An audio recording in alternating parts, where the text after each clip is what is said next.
This is Bharat FM. बजेगा भारत झूमेगा भारत.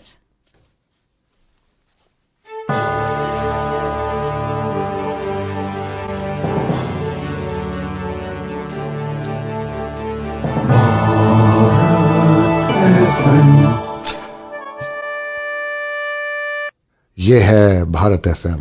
बजेगा Bharat झूमेगा Bharat. Namaskar, Sat Sri Akal, welcome and adab.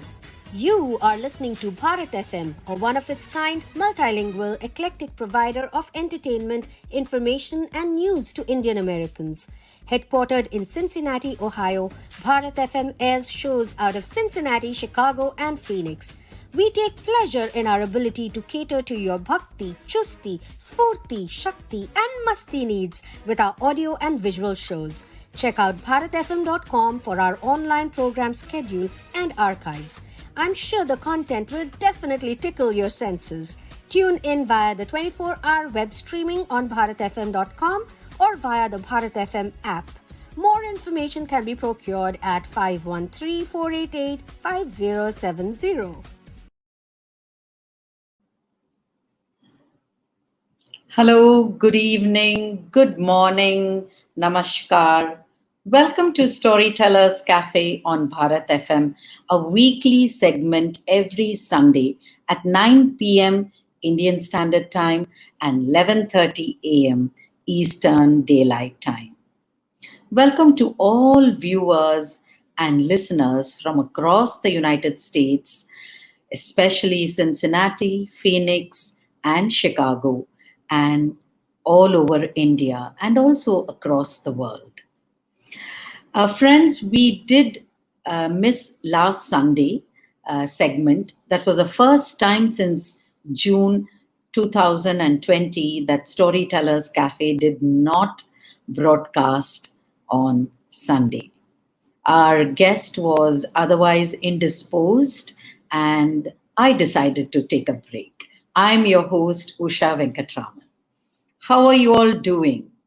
I guess everybody is maintaining their social protocol, wearing the masks, maintaining social distancing, and washing your hands. Storytellers Cafe is with everyone all over India in this time of distress. But sit back today morning, and listen to stories. Because Storytellers' USP, unique selling point, is listening to stories. And wishing everyone a very happy Mother's Day. Isn't it Mother's Day today? Yes, Mother's Day is an occasion that is celebrated all over the world to express respect, honor, and love towards mothers. You know, my mother was my best friend, and she was my best friend when I was growing up as a teenager, as a young woman of early 20s. Not many have their mothers as their best friends, but I shared everything with her. And just before we start Storytellers Cafe, I just want to dedicate 2 lines of this song to my mother. तेरे घर के सामने एक घर बनाऊंगा, तेरे घर के सामने दुनिया बसाऊंगा, तेरे घर के सामने एक घर बनाऊंगा. My mother's no more my friends, but I'm sure she's listening to this music. Happy Mother's Day to everyone. All mothers and children, sit down and listen to Storytellers Cafe. Well, I want to start with asking you a question. What is your Ikigai? You know, Ikigai is a Japanese word that translates as a reason for being. Why do you get up in the morning? So my Ikigai is to tell stories and also to sing songs. So what is your Ikigai? Please put it down in the chat and we would love to listen to your answers. As you know, my friends, today my guest is somebody wonderful. My guest is from Bangalore, the city of gardens, and flowers. So I present Ramendra Kumar tonight. He's our guest, and Ramendra is an award winning writer, a storyteller, and an inspirational speaker with 40 books to his name. He writes children's fiction, satire, travelogues, poetry, biographies, and adult fiction. His work has been translated into 29 languages. His stories have also found a place in textbooks and anthologies both within and outside the country. Ramendra has been invited to many literary conferences and festivals held not only in India but also outside. To mention a few, he's been invited to Denmark, Greece, Sharjah, and Sri Lanka, as well as the prestigious Jaipur Literature Festival.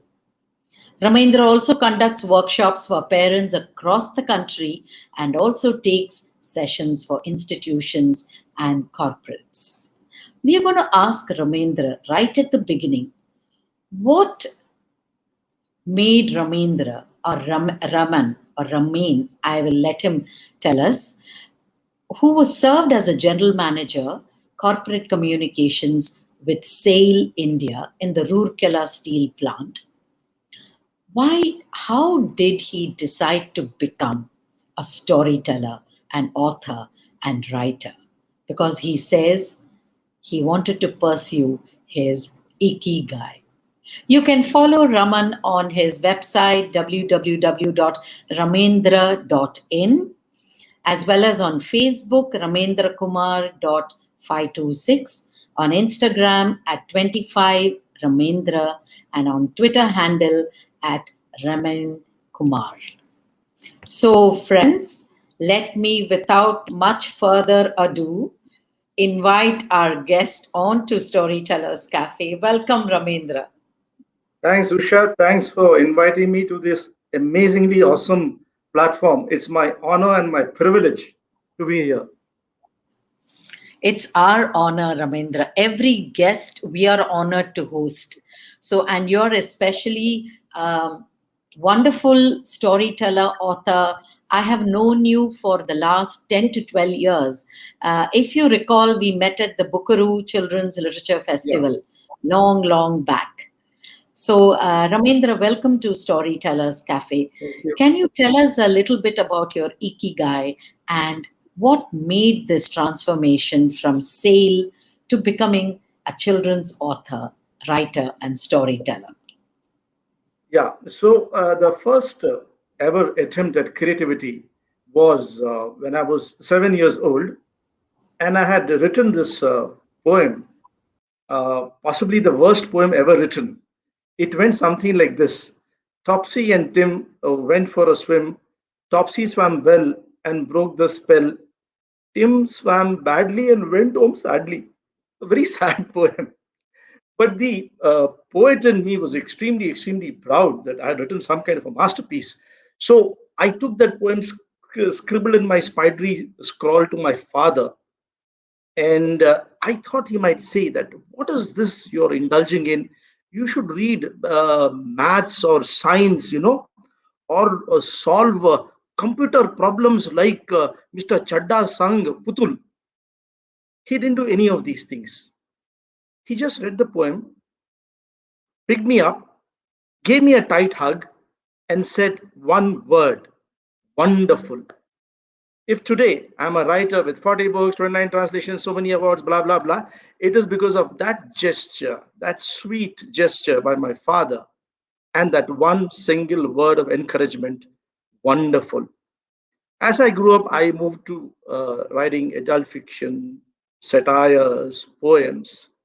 Now, when my daughter was around 4, my son Aniket had happened. My daughter's name is Ankita. My wife Madhavi, who also works in the same steel plant, had her hands full. So she encouraged me, she motivated me, she inspired me. She said, "What a useless fellow you are. You can't run a washing machine. You can't sing lullabies. You can't wash bums. You think you're a great writer, no? So tell stories to Ankita and keep her occupied while I take care of our son Aniket. Now that was a challenge, obviously, I couldn't refuse.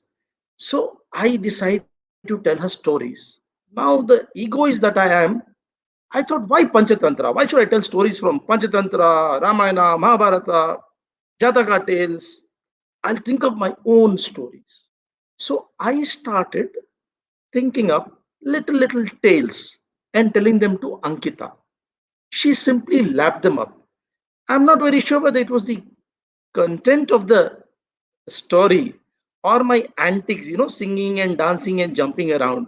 But anyway, she became my ardent follower.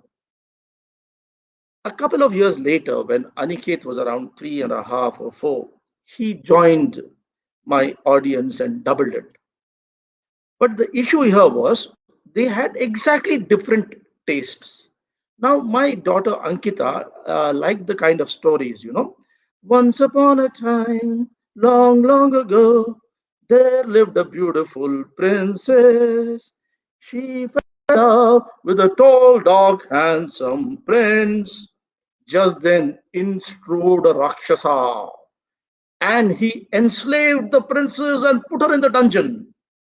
But the prince, using his courage, his ingenuity, his creativity, rescued the princess, and they lived happily ever after. Now, my son Aniket, his taste was exactly the opposite. I had told him that his guru is Bruce Lee, and I'd stuck up a big poster on his almirah. So every morning he would get up and say, Paranam Bruce Lee.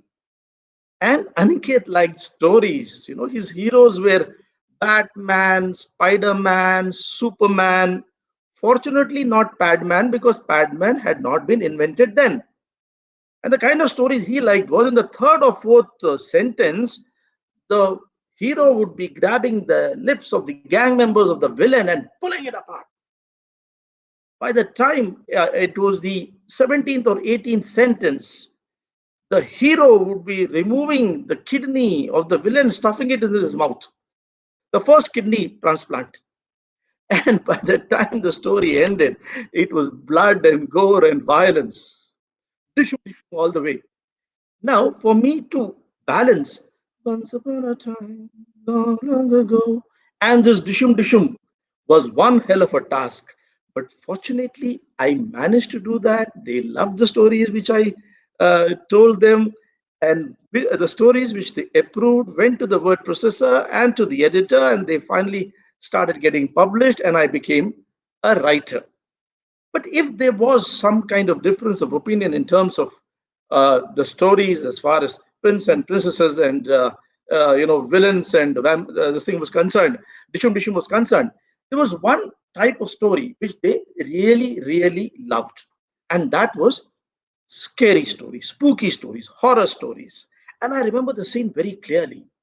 I would start telling the story to them in Hindi sometimes. रात के ठीक 12 बजे. Aniket would be sitting at a distance of around 6 feet. रात के ठीक 12 बजे लक्ष्मी जंगल में जाने जाना शुरू की. छन छन छन छन. तभी जंगल के बीचों बीच एक आवाज आई. लक्ष्मी धीरे धीरे आगे बढ़ी. एक भूतिया महल का दरवाजा सामने था. उसने दरवाजा खोला. तभी छन छन छन. As the chun chun progressed, Aniket came closer and closer. And by the time Lakshmi smashed the vampire, or the vampire ate up Lakshmi, Aniket would be sitting on my lap, holding me tightly and looking up at me.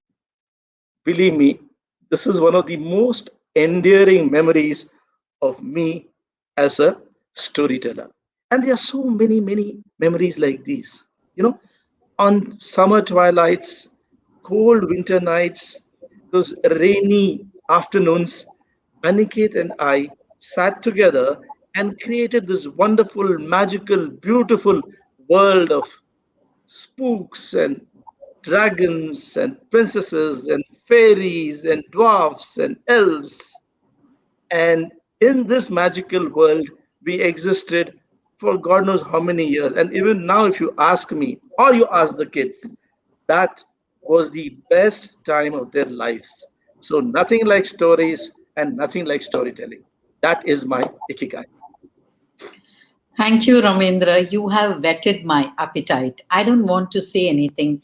Can we dive into a story? One of your stories was appeared in the Chicken Soup series, but I leave it to you. You are the artist and my guest. Whatever story that you would like to share with our audience. So, Yeah. the stage is yours. So this story appeared in the Chicken Soup for the Soul. One of the 5 or 6 stories of mine have appeared, and a couple of poems. And this won a lot of appreciation. It is called Dowry. But let me start with a disclaimer. I'm not trying to validate or promote the practice of dowry. Here, the word dowry is only used to exemplify a very, very special bond. So, Manasi, 11-year-old Manasi, was sleeping on her father, Jaydev Mishra's lap. Her eyes were closed, but she was actually listening to the conversation between her mum Chitra and her dad Jaydev. Jaydev Mishra was a tall, well built man with large, strong hands and a deep, resonant voice. He had a thick mustache which he would keep twirling whenever he was in a thoughtful mood. Mansi's mother, Chitra, was pretty, small, petite, but with a very sharp tongue. Mansi was kind of scared of her. So Chitra was telling Jaydev, you know, Jay, uh, I think you are spoiling Mansi too much. It's not good for her. You know, this kind of love which you have for her is not really, really healthy. You're spoiling her. So then Jay said that, you know, Chitra, I think you've been reading those agony aunt columns too much, or watching those silly TV serials. Nobody ever gets spoiled by love. One gets destroyed by the lack of it. No. You're not able to understand. This obsession is not good. Now, this Manasi is around 11 or 12. Is 11. After 12 or 13 years, she's going to get married and go away. How are you going to manage without her? Have you ever thought of that? Said, of course I have. I will go with her as her dowry. You know, she's a very intelligent girl. She's going to be an IAS officer, a collector, or an IPS officer, a commissioner. So I will be with her. I will be her bodyguard. I'll be her driver. I'll be her office boy. When she comes back home, I will open the door of the car, take her briefcase, and salute her smartly. I'll do odd jobs for her. I'll live in her outhouse, but I will be with her. I want to be with my little and not so little princess. Chitra said, Jay, you never take anything seriously. Jay replied, Chitra, I'm very, very serious. Whether you come with me or not, I do not know, but I'm going to go with Mansi as her dowry. And he started very gently, weaving his hands through through Mansi's soft, silky hair, and he kissed her on her cheek. Mansi heard all this and smiled ever so silently. It was Mansi's 13th birthday, and she was pacing in the veranda of her house, looking impatiently at her watch. It was already 7, and Papa hadn't come home. The guests would start coming at 8. And Papa had to do so much. He had to make all those decorations and all, which only he did. He insisted that he would do the decoration. And there was still no sign of him. I've been trying to ring him up and his phone is coming engaged. He's going to get it from me today. And the cake?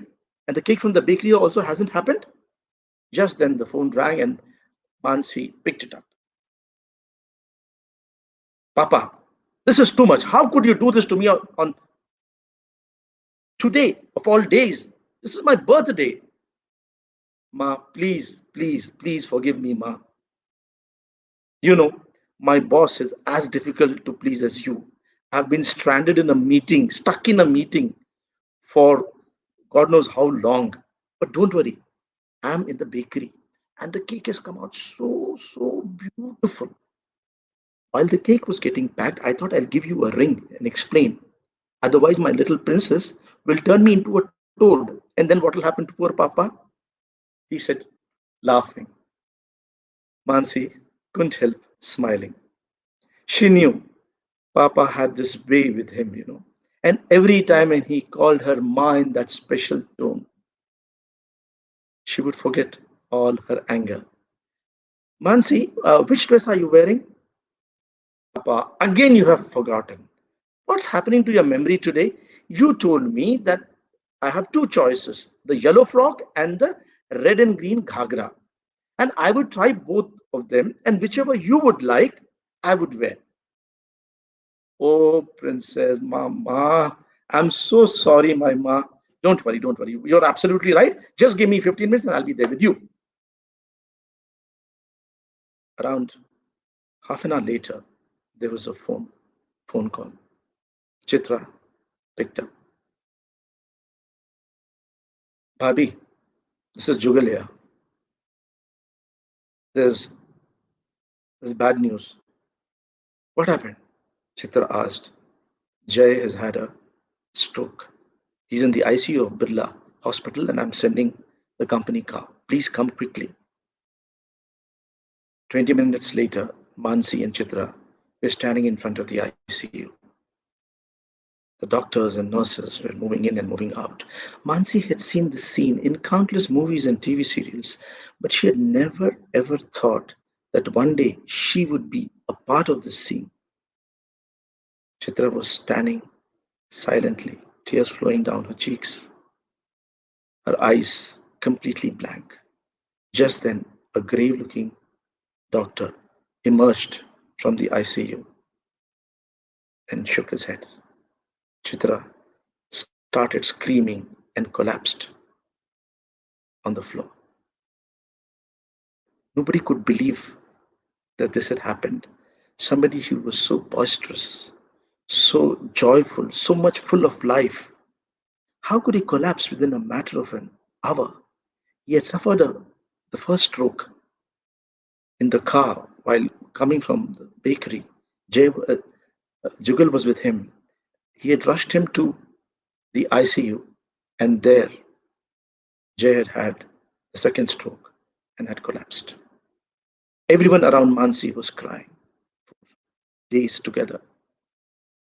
Mausi, Mausa, Chacha, Chachi, Nani, Dadi. But Mansi wasn't. She would just go to her dad's room, pick up the old photographs, and keep flipping through them. Or she would keep staring at the table where he would sit and work.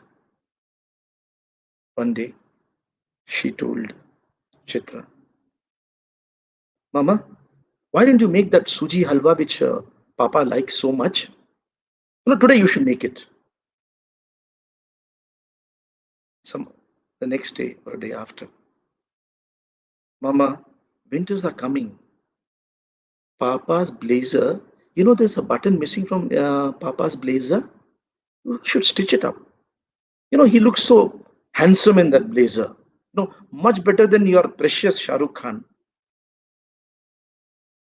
Chitra tried to explain to her gently, but one day she lost it. Mansi, you're not a kid anymore. Don't talk like an idiot. Understand that your father is dead.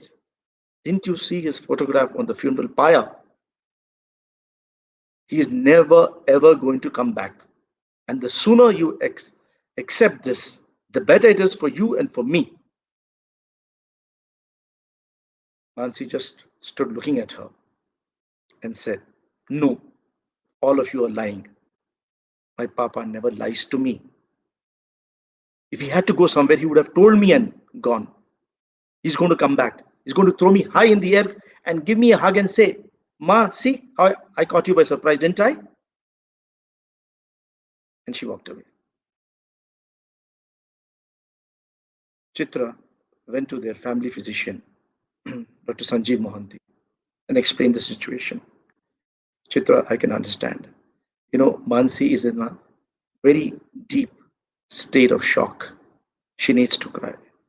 Once she does that, she will recover gradually and accept the reality." A week later, Mrs. Gulati, who lived in front of Chitra's house in a garish building, came to take Chitra to her place. Chitra took Mansi also along. Gulati ma'am's daughter, Pinky, was getting married, and Gulati auntie wanted to show whatever they had purchased. When Mansi and Chitra entered on a double bed, they were spread saris of every color, description, and style, dresses and accessories. A lady whom Mansi had never seen was holding up a beautiful sari, red colored sari, and asking Mrs. Gulati, "Wow, is this the wedding sari?" Mrs. Gulati said, "Yes. And this has been chosen by Pinky's father. And Pinky's father has handpicked every little item. And he was telling me that I'm going to give Pinky such an exquisite dowry, the whole world would envy. After all, she's my only daughter." Suddenly, there was a muffled sound, and Chitra looked up. Mansi was staring at Mrs. Gulati, tears streaming down her face. She turned and ran back. Chitra followed her. She found Mansi lying in her father's room, her head on the pillow, tears streaming down her face. The pillow was wet, and in Mansi's hand was a photograph of her father's body on the funeral pyre.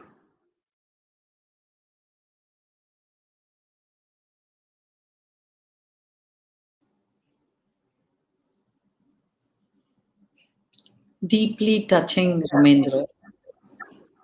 Thank you for this deep, deep story. A beautiful story about love, a parent's love. And what a lovely story to tell on Mother's Day.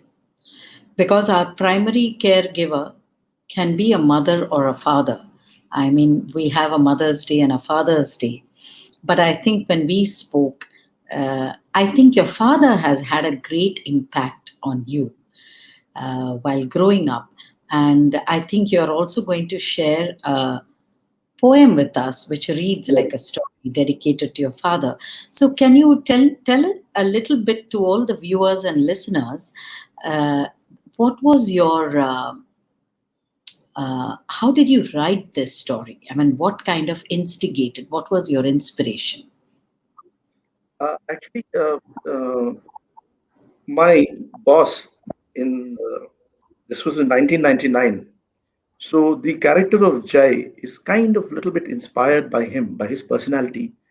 One day I heard him speaking to his daughter, who's just a couple of years older to my daughter, and they look alike. So I used to often go to their house, and I used to find the relationship between Jai and Manasi. Very, very sweet, very heart touching, heartwarming. So one day over phone, he was telling his daughter, Ma, હું તમો સાંગરે GB. I will go with you as your dowry. Just that one line.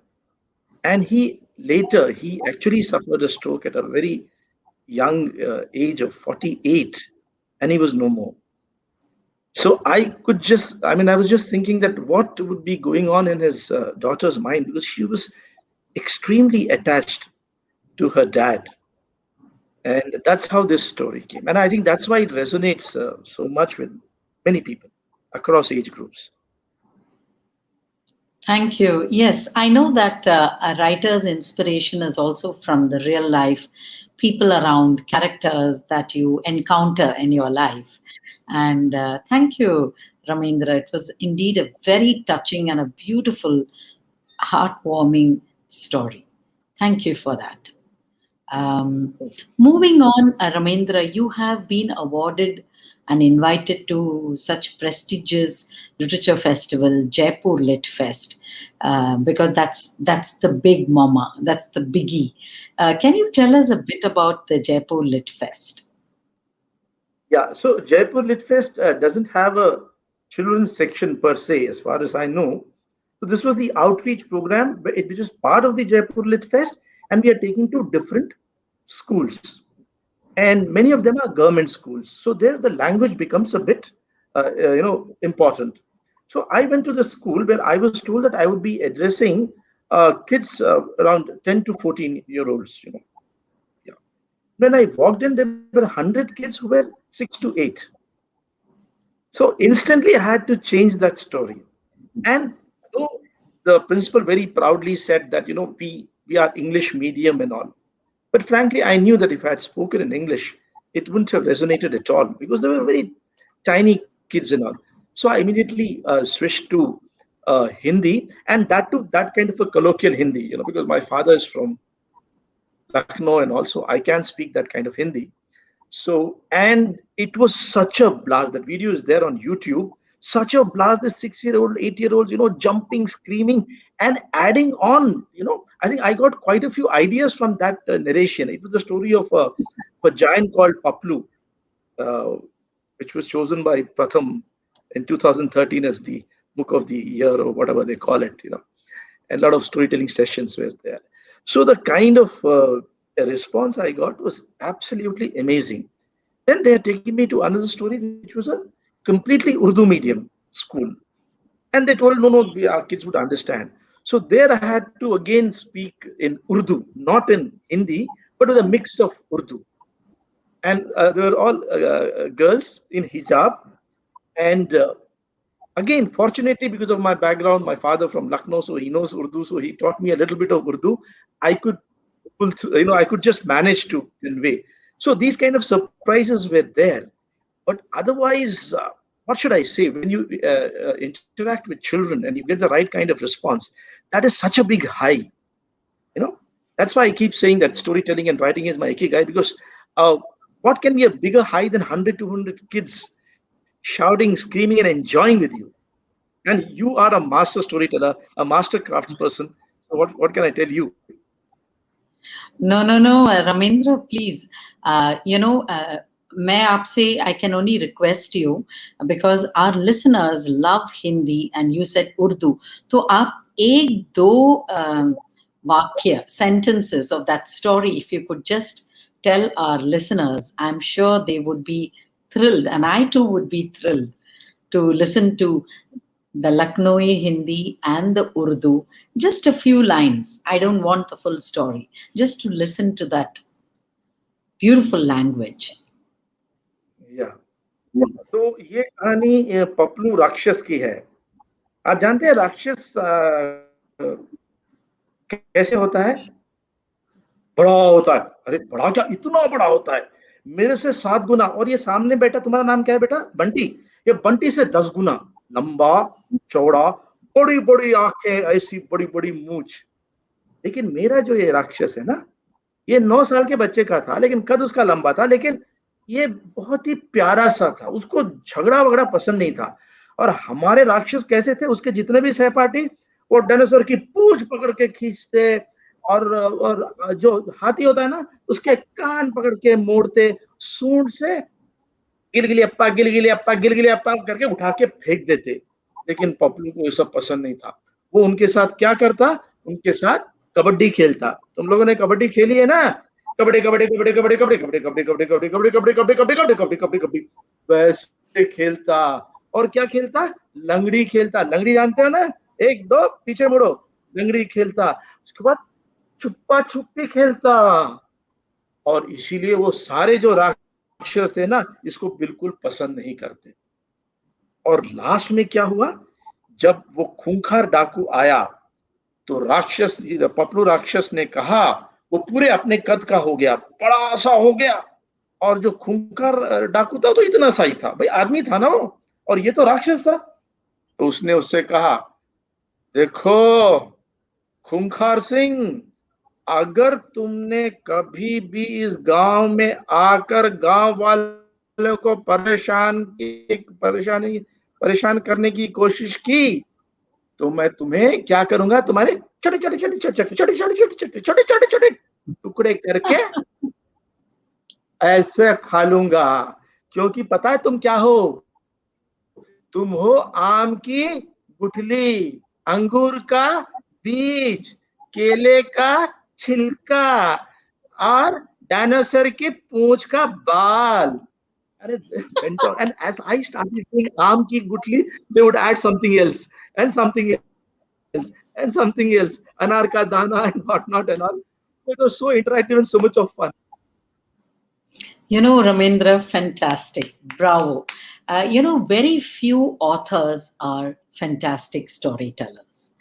I may be wrong, but the authors I've seen, wonderful. I mean, they write beautiful stories, but very few can tell that story. Right? So I see you that you are a fantastic storyteller, not only an author, but a teller. So, and these years of experience have been great. Would you like to share with our viewers before you go on to your next story, which you said would be a poem that you wrote for your father? It kind of, your father is the main hero in that. It's dedicated to your father. But can you tell us what was your amazing storytelling experience? And then can you go on to that poem dedicated to your father? Yeah. So I had been invited to the Sharjah Children's Reading Festival a couple of years back. And there, apart from the main festival, we had this outreach. So we were taken to different schools. So I've been taken to Abu Dhabi, and Madhvi, my wife, was there with me. So when we went to the school in Abu Dhabi, and they took us to the place where the storytelling session was to happen, I was absolutely amazed. There were around 6 or 8 basketball courts. That was the size of the area. And I casually asked this guy, the fellow who was coordinating, how many kids are there? So he said 1100, and all between the age of 8 to 12. You know, the best age group for a lot of noise and fun and all that. So Madhvi was absolutely, she was quite apprehensive. She looked at me and she said, how are you going to manage 1100? Now, what happens is most storytellers can manage large groups, but authors turned storytellers like me, for them 50, 100 is okay. I have, managed groups of 200, max 300, but 1100 was big time. And Madhvi was sure that I'll have a concussion or something. I said, just chill, just let me manage. I went out there, and then, believe me, for the next 1 hour, what a blast I had. I taught them a mantra, I told them a story, I danced, I sang. I'm a terrible singer, but I think I'm a great dancer. And then there were Q&As, and it was such a absolutely, what should I say, fun filled and happening session, which the memories which are still etched in my mind. And as I was walking out after the session, there was a huge crowd of kids with their slam books, and couple of them, they were pushing, and there was all that kind of musty happening, and three or four of them fell on me, and I fell down, and everybody on top of me, including half a teacher. So the sports teacher, who was the most muscular, literally extricated me, and he started mumbling apologies. I said, "No, man, please don't say nothing. This is it. This is the one of the best moments of my life. To be kind of, how should I say, uh, uh, you know, being treated like a rock star, and being treated like a rock star by the audience which I enjoy the most. The children are the most precious audience I have. And if they are enjoying so much, if they want my company so much, then what else can they be? This is it. Wonderful, wonderful, Ramendra. Wonderful. To all the listeners and viewers out there, please do put in the chat box what is your Ikigai? What is your reason to get up every morning and live? Yes, thank you very much. So, moving on, Ramendra, could you tell us about the poem which you dedicated to your father? Today is Mother's Day. Um, but I think a parent, I don't differentiate, though I was very close to my mother, but my mother passed away too early. And then my father was our parent, for many years. And I was very close to him, though I would argue, fight with my father. But that was the relationship I had with my dad. But nevertheless, I understand how a parent's presence is nurturing, warm, comforting. So, today, could you tell us about this dedication to your father? Yeah, see, my father has been my confidant, my bestie, and my guide, my everything. My mother left home when I was only 14, and my father brought me up. He was a single parent. And to put it simply, if ever uh, I believe in God, yes, and that God is my father. He passed away in 2008. And the poem which I'm going to read out to you was one of his favorite ones. And the day he breathed his last, this poem was, beside him, as if he had just finished reading it. So I really, really hope you like it. And if you do, remember, my father is watching me. Read it. My hero. When I was 5, my father was the greatest. He was my hero, better than the best. My best friend was he when I was 10, someone to love and trust and have lots of fun. The kite that wouldn't fly, the boat that refused to sail. Every test my hero passed, not once did he fail. Of love and togetherness, we shared many a moment. His future he neglected, but never even once my present. He regarded quality time his most precious gift, even if it meant giving his career a bit a short shrift. When I was 20, he suddenly became a stranger. I was Mr. Know All and the cool, lonely ranger. I thought he was a failure who had achieved nothing in life, neither wealth, nor fame, nor status. He was merely a father to his son and a husband to his wife.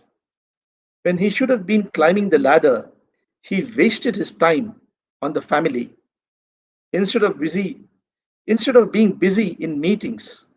He was tending my hurting knee. One day my friend saw my album of the time when I was nearly 10. In it were all the memories, the love, the joy, the fun. As he scanned the snaps, His face grew long and sad. I wish we could trade places and I could have such a loving dad. I have everything my friend said that money and position can buy. Yet in my album, there is no photo of dad and I. While I was growing up, my dad too was busy growing, and in my stock of photos, there is not a single one worth showing. You have so many memories to treasure, while I have none. Though I may have a swanky car and a big house, I have lost a childhood of love and fun. As my friend left, I had tears in my eyes. How selfish and mean I had been, he made me realize. As my friend left, I had tears in my eyes. How selfish and mean I had been, he made me realize. I went to my father, a tired and crumpled man. I told him, I'm sorry, but I love you more than anyone can. As he took me in his arms, and both of us began to cry. He was once again my hero, and I only five.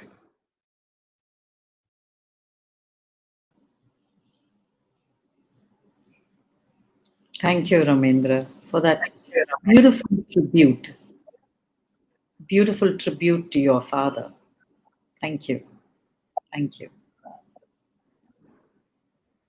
So, before we end the session, I would like to ask you, since you said you are now pursuing your Ikigai and took an early retirement, what have you been doing in the past year, in this pandemic? Um, have you been Yeah, working on stories? Could you tell us? yeah. I have been doing. I mean, almost like it was before the pandemic. Of course, uh, I took one retirement in August, so I had some time.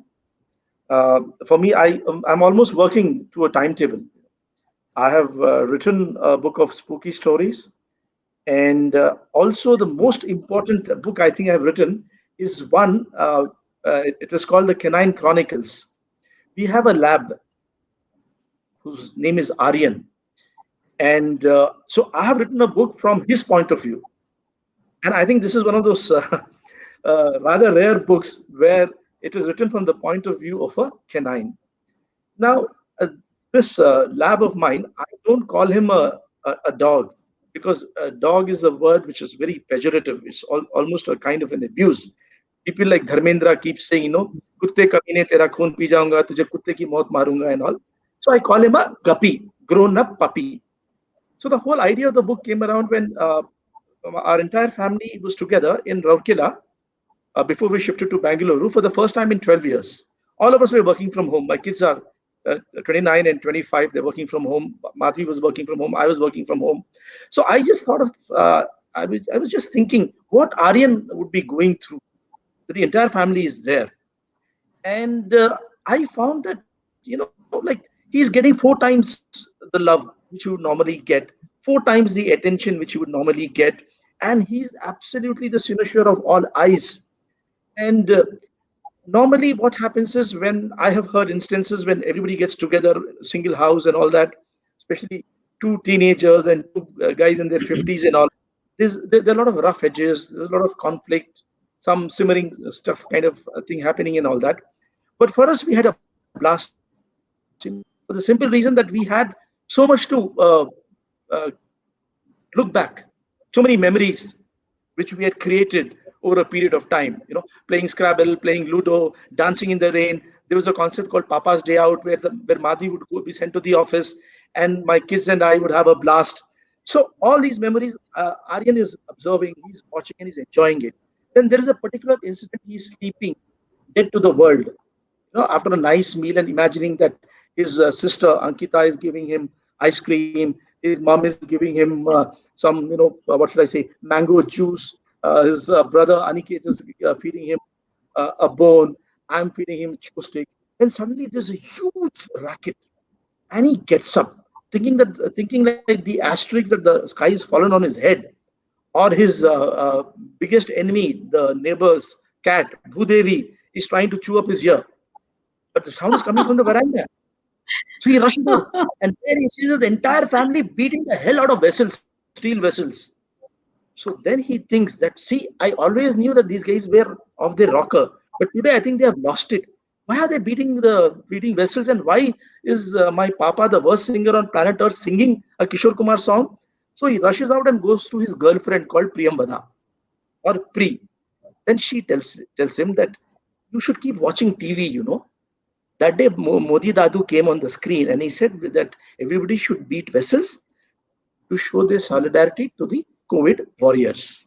So the book is filled with all these kind of instances. And I believe that my connect with somebody was asking me, how could you write from the point of view of Aryan?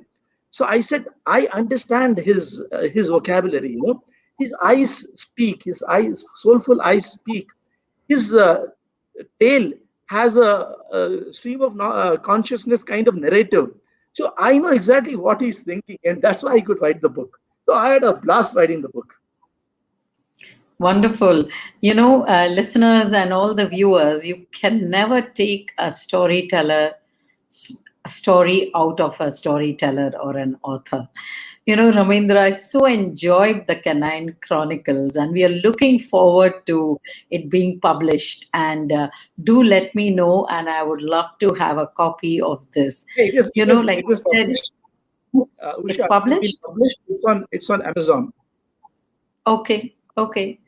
Definitely on Sunday, if you could put the link to this book, our viewers may just go online and purchase it, Ramendra. For all my friends out there, as you know that we pre-record these sessions and then we stream it or premiere it on Sunday at 9 p.m. So do watch this fantastic session with Ramendra Kumar. I've enjoyed myself listening to his stories, and I wouldn't want the stories to end. Who would like stories to end? So Ramendra, keep filling joy in the hearts and the minds and in all the people, not only children as well as adults. And I'm sure they'll enjoy. You're doing a brilliant job, and do continue doing that. Thank you. And it's been a pleasure to host you on Storytellers Cafe. Any last words for the viewers? I really enjoyed myself. Thank you. Only one thing I would like to say is that please tell stories to your kids. Yes, Please share stories with your kids. Nothing bonds with a story. Absolutely. And this is the perfect time for you to tell stories. Stories are just inside you, waiting to be told. Don't stifle them. If you remember the story about the story and song, they might take revenge on you, because no story likes to be stifled. So do that. I'm your host, Usha Venkatraman, and every Sunday I will see you on Storytellers Cafe next week with another wonderful guest. I don't know, keep guessing, maybe from across the shores of India. So thank you. Good night. Thank you, Ramendra, and have a wonderful Mother's Day, everybody. Thank you. Thank you. Namaskar, Sat Sri Akal, welcome and adab. You are listening to Bharat FM, a one-of-its-kind, multilingual, eclectic provider of entertainment, information and news to Indian Americans. Headquartered in Cincinnati, Ohio, Bharat FM airs shows out of Cincinnati, Chicago and Phoenix. We take pleasure in our ability to cater to your bhakti, chusti, sfurti, shakti and masti needs with our audio and visual shows. Check out bharatfm.com for our online program schedule and archives. I'm sure the content will definitely tickle your senses. Tune in via the 24-hour web streaming on bharatfm.com or via the Bharat FM app. More information can be procured at 513-488-5070. This is Bharat FM. बजेगा भारत, झूमेगा भारत.